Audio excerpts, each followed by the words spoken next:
Call of Duty Modern Warfare 2 is the 19th entry in the franchise, and a direct sequel to the 2019 Modern Warfare reboot. Once again, Infinity Ward takes up the helm of lead developer. Just to comment briefly on the last game. The 2019 Modern Warfare reboot was a fantastic game. The story was good, the gameplay was good, the characters were interesting, the gunplay was smooth, there was some innovation with it, with some new ideas that Call of Duty had not attempted before that game. It was an all-around triumph for the series.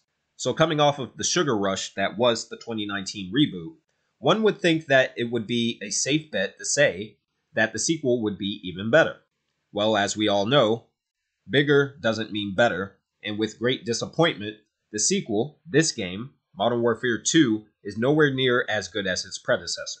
Following the story, the game revolves around the Special Operations Unit Task Force 141, a multinational task force, and the newer Mexican Special Forces Unit, Los Vaqueros, in their attempt to hunt down the terrorist known as Hassan Zyani, who is believed to be in possession of American-made missiles. Now, already this seems to be a bit problematic. There's too many characters here to follow to make a meaningful story, yet the last game had that very same challenge, and it was pulled off to perfection. Part of the reason for that, however, was the emphasis on the newer characters, Farah, her brother, and their forces. When the game wasn't focused on that, then it would shift to Captain Price and Gaz and their relationship. This game in its own way does the same thing, makes the same mistake as Call of Duty Vanguard, just to a lesser degree. While the game is told in a chronological order, the game jumps from plot point to plot point to plot point to plot point at rapid speed without fully committing to anything. It continuously does this from the start of the game to the end, and only about 3 missions in do you slowly begin to realize that the story of this game is literally just one big scavenger hunt. We start the game with one goal for the characters: apprehend Hassan. Where is Hassan? Oh, he's in Al-Mazrah. Okay, cool. Well, Ghost and Soap failed to capture him, but Captain Price and Gaz pursues one of Hassan's couriers in Amsterdam to learn that he's received protection from allies in the Los Alamos cartel. So we go to Mexico, where the Mexican Special Forces colonel and his second-in-command failed to capture Hassan at the border. So they link up with their unit in a joint operation that includes Ghost, Soap, and Shadow Company, along with a new character, Philip Graves, to capture Hassan. This time they are successful in apprehending him, but oops, we don't have enough evidence to arrest him. And we're afraid of the response from Iran, so let's just release him, because that's such a great idea. And from there, the plot changes like 4 or 5 times in ways that makes it feel like a different story is being told entirely. It's an unfocused narrative that just introduces random events and random characters in ways that makes you wonder if there was ever a rough draft written for this story. It's also worth noting that 2 of the writers from the last game were dropped for one new writer, with only 2 returning who worked on the last one. Clearly, this had an impact on the quality of the storytelling. To make things worse, the game goes into some ridiculous cliches. There's a capture that takes place where we have to stop what we're doing and launch this rescue mission out of nowhere.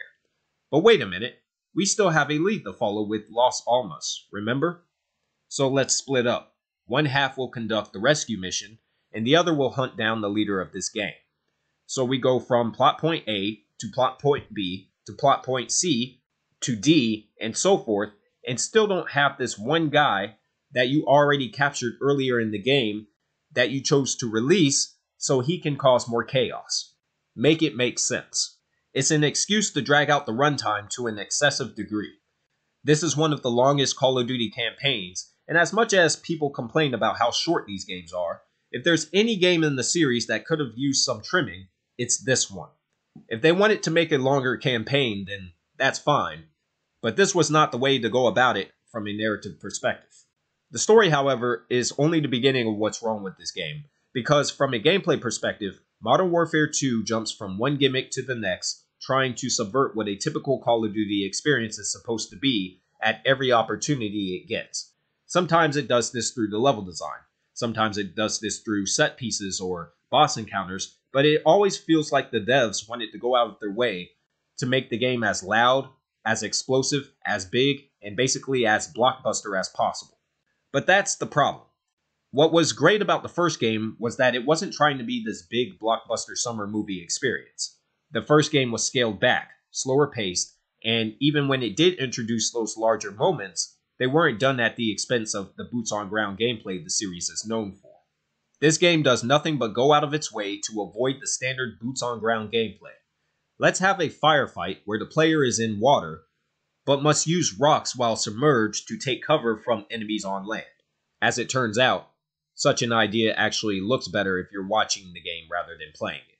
Let's have a sequence where the player has to slowly crawl on the ground to where the player literally can't move a muscle, and if the AI just happens to walk in their path, it's an automatic death. Such great fun. Let's have 2 different missions where the player pilots an aircraft where they must defend a team on the ground, and if they accidentally fire on civilians, then they get a game over and must start from the checkpoint.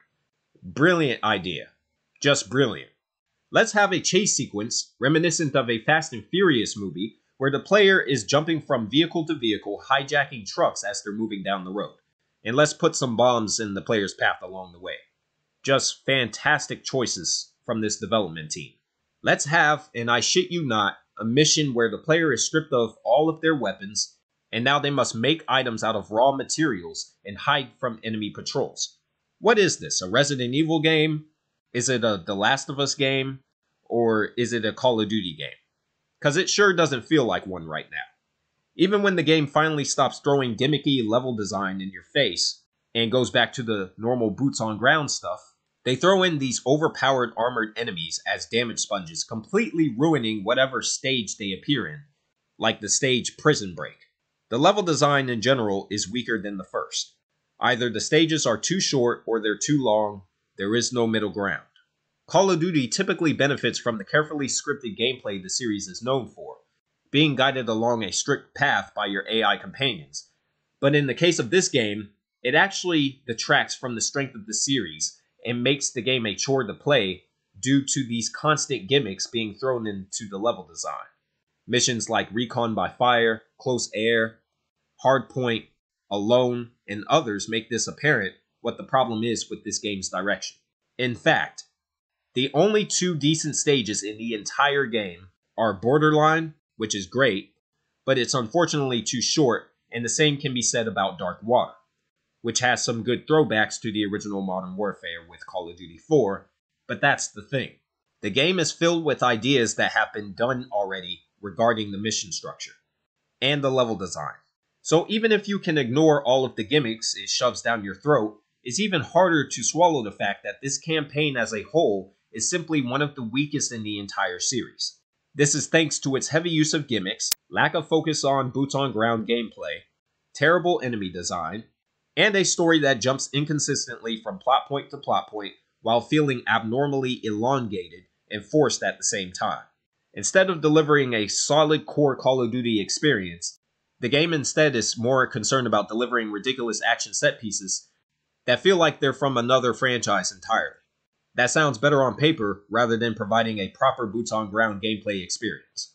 As a result, Call of Duty Modern Warfare 2 is simply mediocre.